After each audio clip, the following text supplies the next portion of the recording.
Well, first of all, thanks for coming. This is really great to have. Joe does work with you week by week, and he kind of brags a lot about what these bots are doing for you guys and how it's automated so many of your systems. And then when I was talking to you a couple weeks ago, you were talking about how what it's done for you when it comes to, as in your own words, accountability for your sales cycle, and then what that's meant to your revenue stream. And you've tried that with humans and other people. So eventually, I want to kind of dive into that. That's kind of the big picture view of today. But let's start with introducing you to everyone, what Zero One does, and kind of like how you got into caring about doing a sales routine for yourself. I know. Yeah. So I'm Colin. I run Zero One. We're like a classic production company in San Francisco. Mostly work direct to brand for everything from startups up to like very large enterprise tech companies. Small team. I think we have 7 right now, and we're punching above our weight in terms of like delivering stuff. We make as many videos as a team, at least twice the size. So that velocity of just emails essentially had become a really large part of my job, was just like reading everyone's emails and telling them, why have you not responded to this email? And so it was a very large part of what I was doing and a real frustration for me. And so all this kind of started with that, me like needing something to follow emails. It started with a human. We had an EA and she was great. But really, her whole job was just to read everybody's email all the time. And she didn't like her job. So at a uh, certain point, we had to figure out something else. it's So not the highest skill level. The that's how it reason started. and sort of right. The but specifically, like Exactly. work you're doing is live action work. So it's not, you're not even in the office all the time. So what you needed was somebody to kind of be the consistent business person because you'll stand behind a camera, your crew is out doing something, gathering, sometimes even going to location. So to not Yes. have regular daily routines or weekly routines was kind of crushing you, and you were building an administrative background to to support this thing. Yeah, that's a good way to put it. I mean, we do shoot a lot. We probably average about, probably 2.5 shoots a week, if I was going to say. But at any given time, that could be like this week. I think there's 7 shoot days in 3 days, essentially. There's all these different projects happening on the same day, whatever. It's just a lot to keep track of. And, we use all the tools, Slack, and actually mostly just Slack and, spreadsheets and stuff. But it was just a lot. And in addition to just the traditional stuff, we have a lot of contractual, like long tail projects where we're taking on like 20, 50, 100 kind of videos of all sorts off the plate of like a content team. And that stuff just requires a lot of management, a lot of single sources of truth, a lot of Slack channels. And, there's the signal to noise ratio can be a little off sometimes. And so just tracking everything is the hardest part of all of it. And I call it the Frankenstack. It's like email to Slack to LinkedIn to your CRM to whatever. Like you have all these logins and processes, and each one takes a little bit different input and output. And traditionally, like even at RevThink, like each of us kind of have our own job, and each one of us use a different piece of software to do it, and then we get together as humans and talk about it. Yeah. And now we're in the day of bots. So bots are allowing us to kind of crossbreed, but a lot of people don't know really how a bot works, how to get started, and why to get started. So, like, what was the tipping point for you? Was it when your EA kind of quit and said, "I don't want to do this anymore"? Was that the tipping point where you said, "I'm going to see if a bot can do this instead of a human"? It was very much when she left, and we were like, it wasn't working to begin with, just because of the velocity. Like, she wasn't on full time, and we would have certain hours of the day, and stuff was happening, and she'd miss it or whatever. She did her best that she could do, but it just wasn't the right. Nobody could have done it because we're on set, we're emailing, we're texting, we're slacking, we're doing all this stuff. And so when she left, I just hopped in and just looked into like other email clients that had AI involved in them, and we had already been using like Claude a little bit, like in a different way, like to help iterate. And I don't know, we were just using it the way babies use it, I guess. I don't know, AI babies. And so now we're AI grown up. Is that right? But It might be like oh, AI very much. elementary school.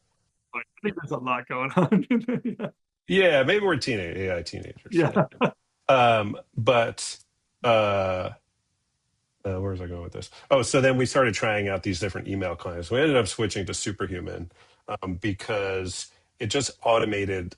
We found that it had like some good automations in it. Like it has like the calendaring is a big part of what we were having to do. So it has like automated calendaring built into your email. So if you send an email to somebody, you can like automate kind of like a Calendly aspect of it, but without needing links. So you can say like, give open times, and it'll look at your calendar, give open times. And then if somebody responds, it'll just automatically make an invite and send it to them. Just like that kind of stuff. It also auto drafts responses. Like you teach it your voice and like you'll open an email and there's a draft there. And it's like pretty good. And I know Gmail does that too, but you know, just all that stuff being in there was kind of our entree into all this stuff. Um, and we looked at that, and once we kind of got that dialed in, I was like, oh shit, okay, now I got to figure out the next thing. Like, what's the next thing that, because basically what I did was I made everybody go to inbox zero in the company because we all had like 5,000 unread emails. I forced everybody to to get started on it. You have to go to inbox zero, and then there's a whole your life in email just changes. You have to like either hide or reschedule every email to stay at inbox zero. It's kind of like a game. And but once we kind of got momentum there, I said, all right, what's next? What else sucks to do? And the next thing up was Wait, so did decks. it help you get to inbox zero? And by the way, inbox zero just means like there's nothing unread in your mailbox at the end of each day. Yeah. That's kind of what you mean by it. So did the bot help you organize Well, some? Are you saying humans that's were doing this and then you started putting bots in place to figure it out? that's just part of the onboarding into Oh, Superhuman. this is, Like oh yeah, got it. you got to do it or don't even use it. You know what I mean? But once we got through that and that kind of reminder, it has like you're auto reminding yourself for things. You send a task away, you tell it when to come back, that kind of thing. And that worked okay. But then I was like, I need better for me. So then at that point, right around then, a Gmail plugin came out for Claude. So basically, I hooked my Gmail up to Claude and I started just asking it, hey, did I miss any emails? And it would say, yeah, you missed this one, you missed that one. And then it would tell me what to do. And so then I built a scraper. Like I built a scheduled task that 3 times a day would look at my emails and tell me if I didn't respond to anything. And so that was like the beginning of this accountability thing that I built. It was like, you know, we were a video production company. We produce videos, but mostly we produce emails, probably in a 100x the amount of videos we produce, 1,000x we produce emails Yeah, and the right. things that live in emails, right? So then we started looking at, all right, well, we built a scraper. I built a scraper for myself. And then I was like, okay, well, now let's look at the calendar. So I had it look at my email and my calendar, and it would like in the morning send me a thing that said, oh, well, here's what you didn't do yesterday, and here's what's on your calendar for today. The more MCPs started coming out. And for those that don't know, an MCP is like a back end connector between Bud and whatever software. So you don't have to like physically, they can talk to each other without you doing anything about it. Scary or not scary, they could do that. Gary, Yeah. yes. So fast forward at this point, I've got my daily scraper and it scrapes my Otter. So every single one of my calls, it scrapes my email, it scrapes my calendar, it scrapes my Slack, and it scrapes my and then it'll filter it does all that, and then it says, okay, all these things that happened here, let's update the CRM, and it'll go and like move deals, it'll change the value on things where the budget went up and down. You know, it makes a mistake. Sometimes it makes a new deal because you named a deal wrong or whatever. But it just kind of like goes there and does that. And then it'll also tell me, here's CRM, the activities. which CRM are you using? I'm gonna get Pipe into it drive. a little bit. Pipedrive, Pipe yeah, drive. Yeah. which I love that. And the pipe drive MCP, it's not on the Claude marketplace. You have to find it on Pipedrive's website and like install it. But it works okay.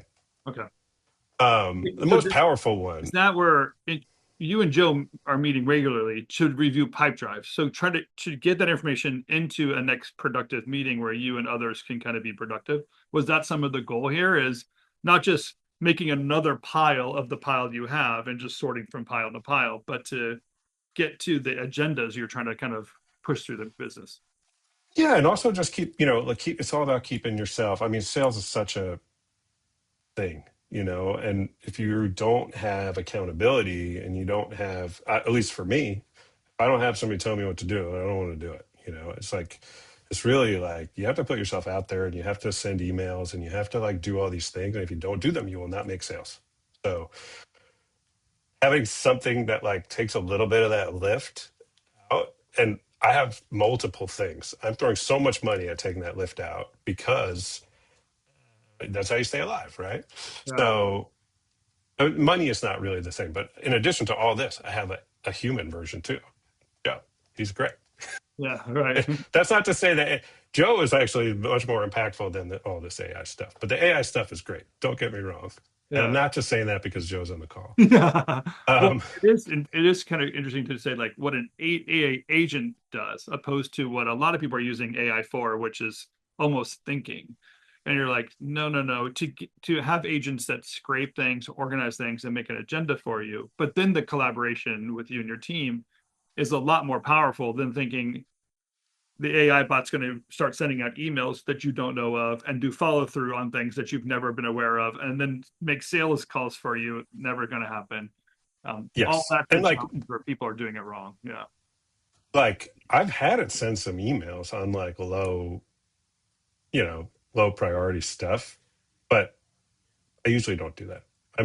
We mostly are sending the emails ourselves, or it puts a draft. It's not allowed to send anything. I think they just turned on send, so get ready for an insane amount of junk mail because right now the Google MCP wasn't letting anybody send. You could only draft. It's going to let people send now, and people are going to harness that, and your email is going to get Yeah. jacked. Yeah. So, um, anyway, not by me, by other people. Um, but then the next level of things that we started doing, and we do use it for some thinking, like in the organizational. Like I talk to it. The key to it is like one, training it on your data. So like I trained it to make estimates. I had to go read 1,000 estimates that we made, and it asked me like 100 questions, and now it has a lot of information, you know, that kind of thing. Yeah. Same with like your voice. You can't just say, I have a voice like this. You have to say, go read 1,000 emails and see how I write emails. And then, you know, Yeah. um, Okay. So but what we've, back to you're getting into details, which I loved. So it right, goes through something, even updates the CRM. So Pipedrive in this case. yeah, And then you guys do a review either in person of things, or you're holding your team accountable to keeping their mailboxes clean and that stuff up and going. So there's human check-ins along the way, right?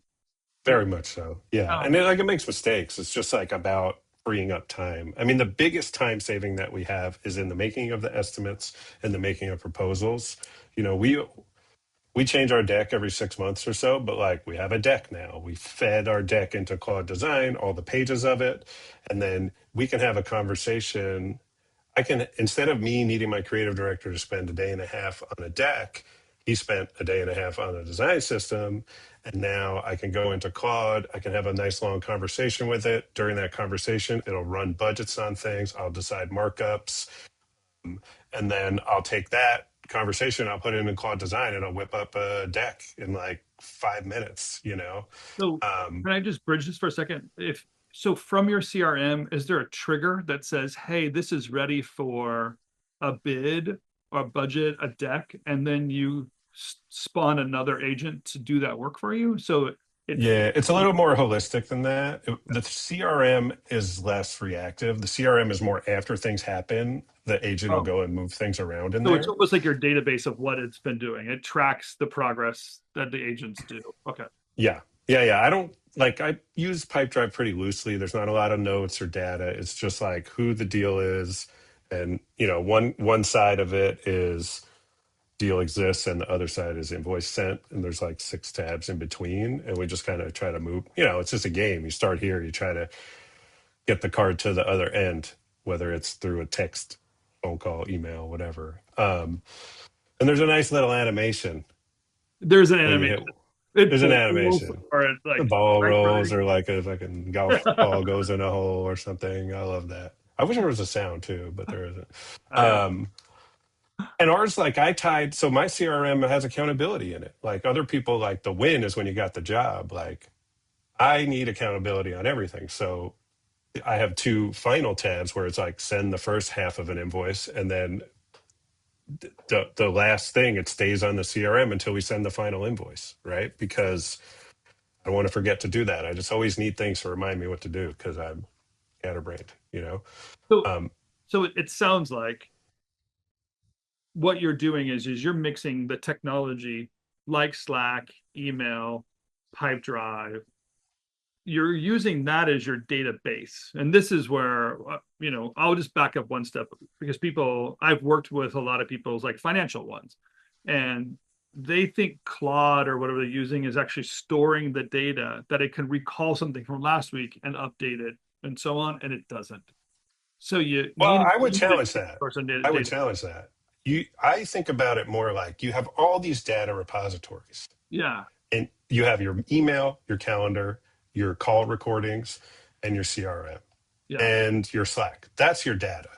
The That's the Claude data. is just, yeah, the Claude is just the thing that taps into that. So Yeah. all the things I do are always calling back to that data, Well, that's what I was right? going to say. Like you're Yeah, actually recognizing that software you have actually is the putting and pulling of data, and that becomes your database. This Frankenstack now is pushing and pulling of data, and then your AI agents are rereading it all the time. So it has the most latest, the most current information, and then it writes the email or gives you some accountability or makes the agenda for you. And that back and forth is what's making it work. You're yeah, not using Claude as a piece of software, ignoring those data sources and almost making its own CRM, thinking it could store it. That's where yeah, I find people make the mistake is they think they could build a Claude piece of software and Claude's yeah. going to hold the data, and it's not. You need to go back and forth. You 100% could. It just wouldn't be as good as a regular. How many people have given you their crap Claude app and said like, "Look at my app," and you're like, "This is stupid." Like, I made one for myself for my garden. Like, nobody would ever want my app. So, It so only is for me. Jason just asked But this really great question. He said, how do you organize your Claude chats? Are they per project? Because that is something that gets unruly also, is like how often you use yeah, agents. I mean, we have project. It depends on what I'm doing. Like when we're all working on a big bid, I'll do a project. For me, I am scatterbrained, and if you saw the desktop on my real desk or on my computer, you'd be like, "Oh, I get it." So I don't really require things like that. I have like five pinned. I have a couple of projects where we always go. Like I built. So there's an art list MCP now. So art list is you get all your AI creation credits there. So I built a set of rules for prompting that are like malleable, and I made a project, and you put all the data of all that stuff into the project, and then anybody can jump in and kind of use that as a tool because you can share the project with your team. Um, as an example, like in my personal life, I'm tracking a bunch of health stuff. So I have a health thing where I go there, I have all my test results for my cholesterol or whatever I'm figuring out in the project. And you can always go in and you have this like mini data repository. With us, the I'm I'm mostly just like relying on skills and just starting new chats all the time because the long chats, they go so slow that like it's better to just like build a skill. Like when I figure out something that's really working, I make it into a skill. If it's just for me, it stays in mind. If it's a skill I want the whole team to have, I put it in the team. I'm the admin, so I'll put it in the team. I just built a skill today for people to make to budget things. So I'll build a skill, there might be like a little data attached to the skill. You drop that in, the whole team has that skill. They have a prospecting skill, they have a budgeting skill, they have an SOW creation skill that I designed. So they can all hop in and just do these things. That's And the great. key to all this stuff is like, you don't just sit and do one thing. It's not faster than doing it yourself. The key is that you do 5 things at once and they're all chugging and you're checking in on all of them. And Yeah. that's how you get the speed and the velocity on these things. But the best example I can have of all of it is like deck creation. Like I said, it would take 5 days. Now I'll say, hey, we got to make a proposal. Go read the otter, go read the emails, look at previous budgets, make an estimate. Uh, then let's talk about how we should lay out the deck. And Claude will just chug for like a minute, come back with like, okay, we should budget it like this. We should do that. We should do this. I'll argue with it. And then I'm like, all right, let's talk about the deck structure. We'll talk about which pages we should have, whatever. It gives me a markdown file. I take that over to design, put it into design, and then I'm making the deck. And all this would happen in like an hour instead of a day and a half. And Yeah. then I'll go ride my bicycle. Okay, so tell us maybe how do you build these agents? You're maybe just reiterate like it's not something you can do in like 10 minutes by talking for something. The programming of the agents and the process would say, and tell me if I'm wrong, but I have a saying, technology follows technique. It's actually something that you already do. You had a method of doing something, and now Yeah. you're using the agent to follow your technique and automate some of it. So add some efficiency to it, but it's not replacing your technique. It is really just speeding up and adding efficiency to something you already have. So how do you recognize what your specific process is, and then how do you work with this thing so it can get some consistency, so much so you can use it and give it to others, that you're really delegating work now without Yeah. any oversight. It's iterative. Like the V1 of these things is never right. And then you're like, the nice thing is when you're in co-work, you can update, basically you might just be doing something and then you're like, oh shoot, this would be really helpful for me to make repeatable. Then you tell Claude, hey, let's make a skill. It'll make a skill. It's a little markdown file. If you're in, sometimes it'll let you just hit a button and install the skill. I think that's when you're in co-work. Sometimes you have to download it and drop it into your skills. Yeah. And then that is it's essentially just a Word file that lives there that it can always reference back to. It can be a really robust Word file, or it can be like sentences. It really depends. And then that's the main thing. It's like it's a lot of it is that. Sometimes when you're doing something that's what I call a brute force situation, and you're using an agent. Like when I think about it, there's 2 kinds of agents. There's a regular agent and a sub agent. So an agent is like it's opening a Chrome window and the arrows going click, click, click and doing stuff. And it's going to tell you the whole time and you're going to watch it. That's like an agent. And then a sub agent is once you've like taught it how to do something, you'd say, you may use a sub agent for this. It'll literally just go do it, not tell you what it's even doing. You just have to trust that, hey, this agent's in my QuickBooks changing things and I'm okay with it. So I've definitely done that. So, like as an example, like our prices were all old. I just did this right before this call. I was arguing with Claude, and it's like, dude, you have to update the prices in your QuickBooks so that everything runs better. And I'm like, it's going to take so long. Can you do it? And it's like, oh, the thing about Claude is like, he doesn't know how to use himself correctly.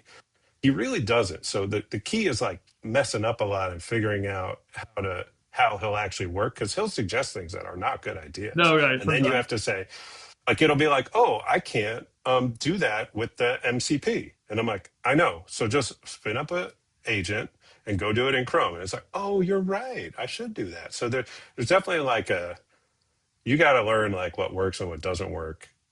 Yeah, Because sometimes you just don't want to go click a bunch of boxes yourself. So you can show it. You also, now they just put in a record button. You can do it. You can hit record on a task. And whatever that task is, like it'll watch you do the task. Yeah. it'll watch you do it and then do it. Yeah. So and yes, my work Claude is a he. My personal Claude is a she, but that's a whole different thing. So yeah, so, Like I was smiling yeah. because like he when he said he, Well, I have two separate accounts. Like you can have two accounts and like kind of click between them. yeah. So and they have different voices. Um, okay, so let's see if we can kind of either boil this down or pull back a little bit and make this kind of some universal ideas of what you've learned so other people can either get started or continue. So, first of all, starting with technology follows technique. It sounds like you already had a method in place. You had a real human being doing some work already in place. That wasn't working out for her because it's probably too repetitive and too low in the human thought train to just filter to people's emails. That's where you got started is, hey, you need someone to do this. You took the time and you did one simple task that you understand it could do it. And that's how you learned, right? You kind of took a simple task that was someone was doing and learned the ropes that way. And Yeah, it I sounds mean, like it you was have, just something that I really didn't want to do. yeah, yeah. So like So you're the things motivated. you really don't want to do are the things you need to automate first. Yeah. So yeah, And also just start small. That sounds like to me like you recognize you took one thing to learn it, to make mistakes, not messing up too much. And if you had other people, if you're programming it for other people, it's nice too. That way you're not in a bubble. I've learned that people are like they spend 7 days in a bubble and they come out and they want their whole team to understand this new logic software, a totally different way of working, and that it doesn't roll to the team as well because they don't get what you were thinking when you made it. So to make something, roll that out to the team, get the team feedback, and get that thing to work, the team starts trusting the bot. The bot gets better and grows that way. Then it sounded like the next thing you did was develop something that could be other people can hold you accountable for. So to go from something simple to scraping everything and getting that daily report and then showing that to Joe or your other team members or whatever and saying, hey, this is your accountability list. Now you have interactivity with this bot. And that I think that's the first game changer for you is getting that interactive quality to it. yeah, yeah. I mean, the one other thing that I forgot to mention that I built was a scraper. This was earlier on that helped me learn a lot. Was I built a news scraper? Because I needed more stuff to share on LinkedIn. I don't use this anymore because I ran out of API credits or whatever. But I just built a thing that would go scrape all the RSS feeds of whatever was viral, and then every morning send me a Slack of like stories that were hot in the media kind of video slash advertising world. And then if something was good, I could share it on LinkedIn and say give my opinion on it, my snarky opinion. Yeah, yeah. Yeah, That's a great first start too, just to give you something you can work with, very practical, and even start, top of funnel in a way, just keeping your yeah, accounts alive and some activity going there. yeah. And now I'm realizing that was actually my first kind of like project that I built. And now I would do it completely different than the way that I did it. It was so clunky and used for like a GitHub repo and all this stuff that now I know how. And also, Claude's changed a lot in the last 6 months, so you wouldn't need it's so much easier now. Yeah, that's great. Okay, so then once you get to the accountability system, it sounded like the next tipping point for you is realizing, like we'll call it the data sources, or I called it the databases. All these pieces of software now have separate pieces of data you can pull and put back and forth. And that really starts making a robust system. Now it's a machine that is, giving you're putting data into a data source. The agent pulls it out, analyzes it, shows it to you, gives you accountability, and then you put it back into a new data source or back to the same data source. So your data is always updated and the agents can do their work practically. The agents will not store it, or as you said, if you keep a chat bot or a chat string going on too long, you just get a lot of inefficiencies. And we all know if you start a new chat, you basically erase the memory of an older one, or at least you threaten to, without Yeah, having a data source or skills to go get that data back and forth. So that's the next step for you, is the real functioning economy you now live in is something that is doing the puts and gets inputs into different data sources and kind of keeps yeah. that. Okay. Well, and it's now evolved to where it's going and doing the things too. Like it'll Oh, say, "Hey, you haven't done this. Should I go make a estimate and a proposal for this thing? You owe them an invoice. Should I make an invoice?" It'll just go generate all that stuff in my daily chat. And so it just it's just simplifying yeah. everything, you know. Here's something that you haven't said yet, but you actually are saying it almost every time I ask you a question, you answer it.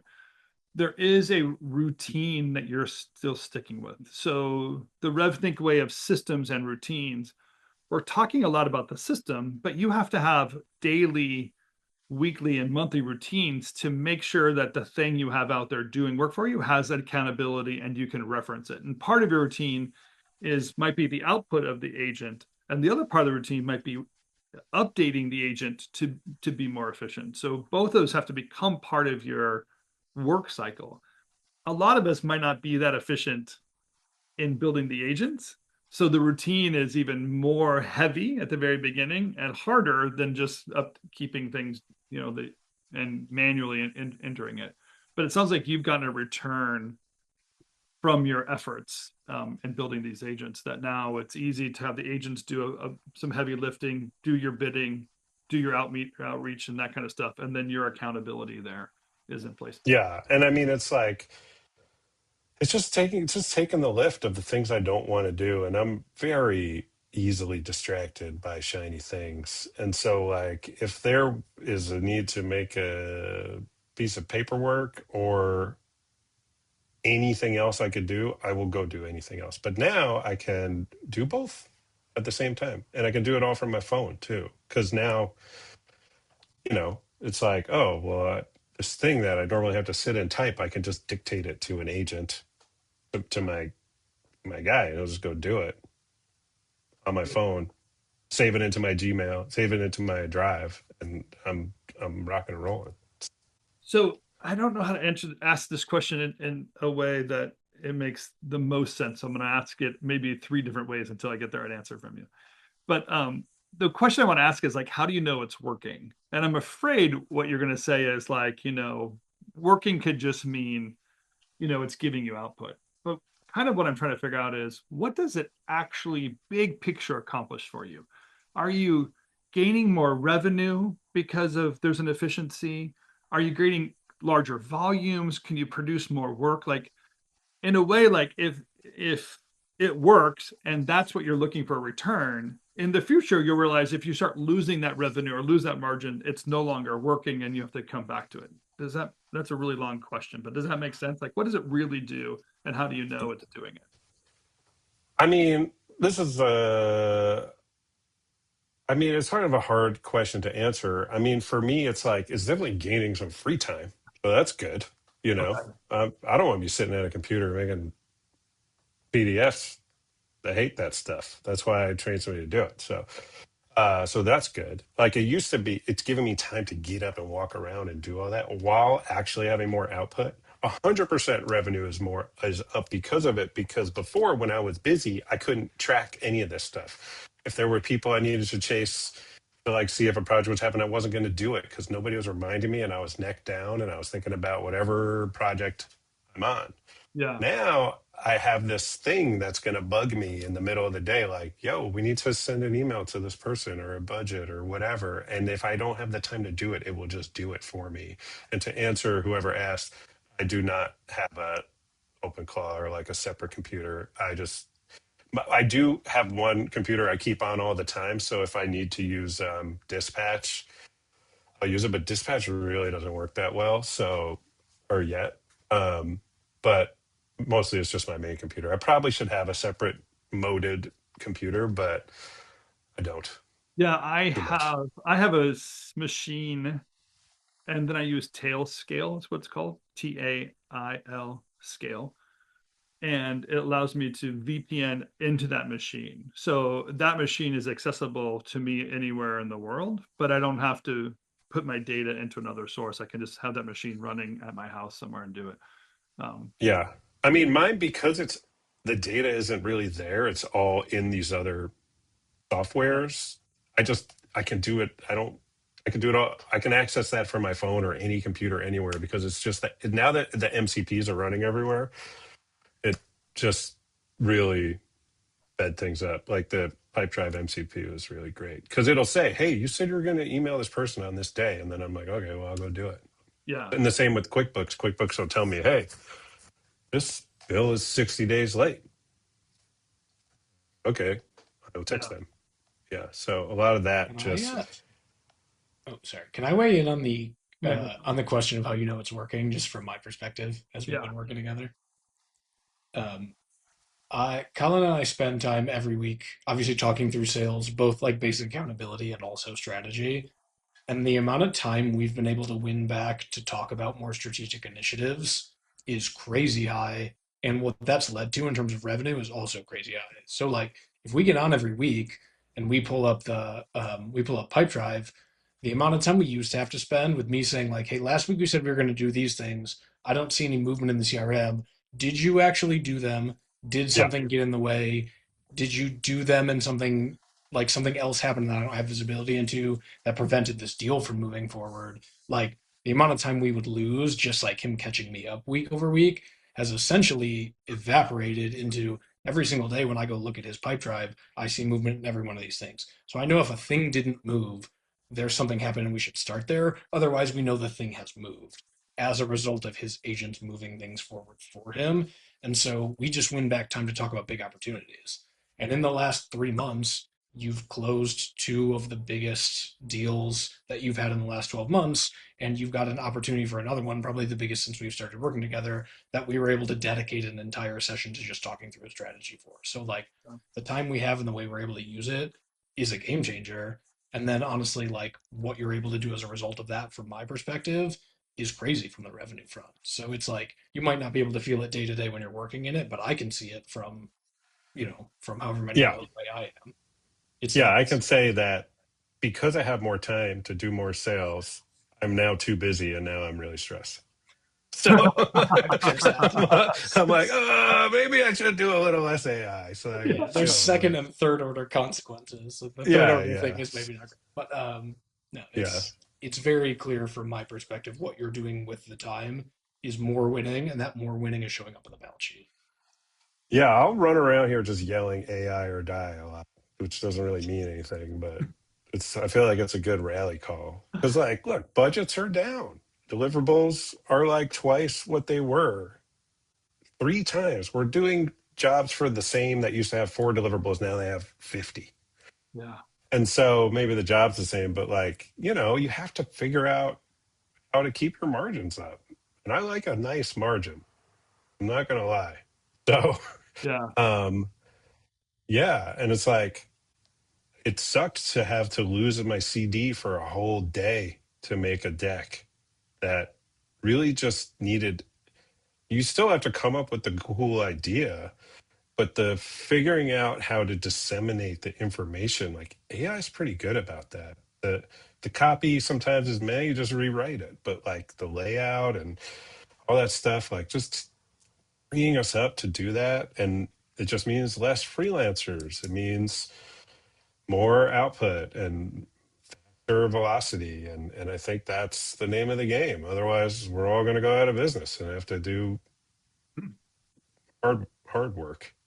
Well, I don't want to do. So we haven't even touched base on strategically. We do want this conversation to be about like sales and sales growth, but I also know that you do use agents on the front end too to do even more research. And the term we use is qualify, like find more qualified clients for the work that you're doing. And one of your early complaints when you, Joe, and I were having that word hot dog thing over at the pier The was, trout dog, yeah, yeah, that was don't so, get the trout dog. don't Yeah. get it about that. truly But never. in that moment, you're basically saying, you know that there are better clients, you know that there's work, but where do you find them? And to this margin that you're finding in time has actually allowed you to kind of upgrade that outreach and do more work that way too. But you really have to understand the agent more clearly when it's doing that kind of, I don't know, research for you, and be able to bring Yeah. it back because you're actually a lot more interactive with that one. And the ones we're talking about today are very practical. People can go out and build it, and that's why you and I chose that pipeline. But you really have kind of advanced your skill and kind of pushed things forward even more. Yeah, I mean, I'm a work smart, not hard kind of person. I don't want to work hard. I want to work smart. And like, this is the best way right now, you know? Yeah, Um, for $100 a month, I'm getting uh so much for that $100 a month, you know. yeah, I basically just work in Claude all day. I'm I'm 90% in Claude and 10% on no 60% in Claude, 40% on calls. That's all yeah. I do. Yeah. That outside of being creative. When I'm creative, different. Yeah, I mean, our relationship with software as a service is absolutely changing because we don't need to interact with the interfaces they've designed as much as we used to. We can have our own logic and our own process, and then the agents are doing the work and really using again those systems as storage spaces now. Um, it's nice to have the reporting, and without the decision ladder requires visibility in order to get the insights. And so those great pieces of software that give you the right visibility, those reports are very robust and do work when you can put the data into it. So something Oh like yeah. Drive that is now you have your pipe drive up to date. Now those reports make more sense than ever before, and it takes you less effort to get more visibility. That's a huge improvement on a pipe drive system. It might have taken you 5 or 6 minutes per lead to do updates, maybe at best 3 minutes to do updates. But now you're not doing those updates at all and only looking at the data and the reports. That's huge. Um, Yeah. and And I mean, that's not to say, I mean, QuickBooks, like you can ask questions as your backend that you would have to sit and talk to like a CFO at length about like, oh, what's the margins for this quarter? Or like, what are we spending money on? Like all that data is way more accessible. that's right. Yeah, yeah, But also like just finding email, like just like email, like your email and like finding connections and just all that stuff is just the power is there yeah. now. Kind of like the big picture, I'd say too, is that if you're going to go down a path like this, the goal has to be simplifying, not complicating it. And again, a lot of the conversations I've had with people is that they're building more complicated systems, harder to upkeep because it's fun and they can try it, and a feature they can in seconds build a feature, and the feature has this great big bell on it, and you're like, now you have to fucking ring that bell. And Yeah. that bell doesn't get rung very often, really it's a distraction, and everything gets complicated. So that's got to be one of the goals. How do we simplify something to get the right amount of work and the right accountability? And I would say if you're trying to figure that out with you and your company now, like think of the routines that you have that you wouldn't have to change your weekly meeting or your monthly meeting or whatever with somebody, but get more effort out of that one meeting. That's probably the best place to start. Then make 4 new meetings where they're reviewing and updating things. Yeah. Yeah. Or even just think about briefing yourself. Like before I have to get on a call with somebody, I'll say, go read every email I've ever had with this person and every call I've ever had with them and give me a brief of what I should talk about in this call. And then it'll be like, boom, it'll give you like 5 bullet points and you can just know, okay, I have to talk about this. Or the same, like you're in sales mode on a call, you're just dancing. You don't want to take notes. So then you have your note taker. After the call, I don't know, I'm like in a fugue state during the call, disconnected for whatever reason, and then I can just go back and say, "Hello, Claude. Go read the notes." Yeah. And yes, I know I could go to Otter and read the notes, but just to know all your data, you don't have to go to these different places. You can develop your language in one spot and how you're going to talk to this thing, pull your data from everywhere. Just great. Yeah. Yeah. Hey, we have a couple minutes. If anyone else has questions directly for Colin, I try to get into the details, but you can kind of tell. And probably one of the bigger takeaways is every one of you should work with agents, but they're going to be your individual agents. They're not going to be Colin's anyway. So in a way, I'm saying you should not do what Colin did, while you should learn what Colin did so you can do it for yourself at the same time. Um, but if you guys have any specific questions or any roadmaps that Hey, Colin, I got a quick question. If you could only use 3 tools to do what you're doing, what would it be? Does email count as a tool? so superhuman, I guess, would be the tool. Right? Yeah. Okay, that's Yeah. a million. Well, it depends. Yeah, I guess honestly, I could live without superhuman. I've kind of drifted away from it a little bit. It was like, my training wheels. I would just say Otter or Fireflies or one of those call recorders. You should record everything. Record your whole life. Record every meeting you have with your team. Anything you can record, you should just record it. Who cares? What are they going to do with it? Don't say anything illegal. You're fine. At the worst case, if you die, then there's this whole like you recorded and your person, and they need to make an AI version of you. It'll be there. Uh, so call recorder, most important thing, most impactful thing that I've had. Pipe drive, accountability. Keep yourself, track your deals, remind yourself to do things because nobody else will. That's it. You only need those 2 things. Or email, some kind of email. But having those 3 data sources to work from is enough for anything. But email/Slack, meaning a portal to communicate in and out. So you're touching base with your clients and coming back and forth, right? Yeah, just wherever you talk to your clients, it needs, and your team, that needs to be accessible by AI. And in the same, you're talking to your clients and your team on calls, that's accessible by the AI. And then the CRM for like, reminding you to do stuff. Those 3 things. And I think that's tie them all into your Claude. Has to be done by MCP or get a different one. If it doesn't have an MCP, it's like of no use to you because having to, the agents are slow. The little slow agents, they're slow, they're annoying. I use them for other things, but like very slow. And you'll consume a lot of your credits or whatever going back and forth because as you load and unload and load and unload, you'll do it. MCPs, it doesn't have to load it. It can reference as it needs to and grab it. It doesn't need to build its own version. Yeah. I almost never run out of credits. I've only like one time hit my credit. It was because I had to build a really intense database and I didn't realize it was using Fable. But otherwise, like if you pay the $100, you'll never hit your limit. The other thing is like just never give it doesn't like reading PDFs. I've heard a lot of. That's right. You just copy the PDF and you put it in there, and then you'll burn a lot less. Yeah, I'm using the OCR. I think that's where I probably burn most of my stuff. Yeah. Yeah. I mean, I use it too because I never hit it though. Yeah. Yeah, but those are the 3 things that I'm like, if you connect those 3 and you tell it, look at these 3 things 3 times a day and tell me what I didn't do. That's like the starter project that everybody should run.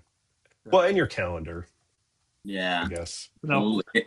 In the script, simplifying, right? It's a lot of tools. There's a lot of tools out there and just kind of, like Tim said, it gets way complex. Like you're always trying to add more and more. But yeah. My weekly brief is now too much. I mean, my daily brief, and I've been like whittling it back. I'm like, don't show me that anymore. I don't need to see it because if all of a sudden it's really big, then you're not going to read it. It needs to be like 3 sections, email, shoots, sales, or whatever, and then you work from that. Yeah. But all the skills, just make the skills for all the things you need to do, and then just refine. Tune into our weekly briefing. It's a live webinar held every Wednesday at 5 p.m. Eastern Time. It's open to everyone, and this series provides the latest insights, trends, and tips in the creative industry straight from our experts. Whether you're a regular listener or new to RevThink, the weekly briefing is your chance to stay informed and inspired. So join us live and be part of the conversation.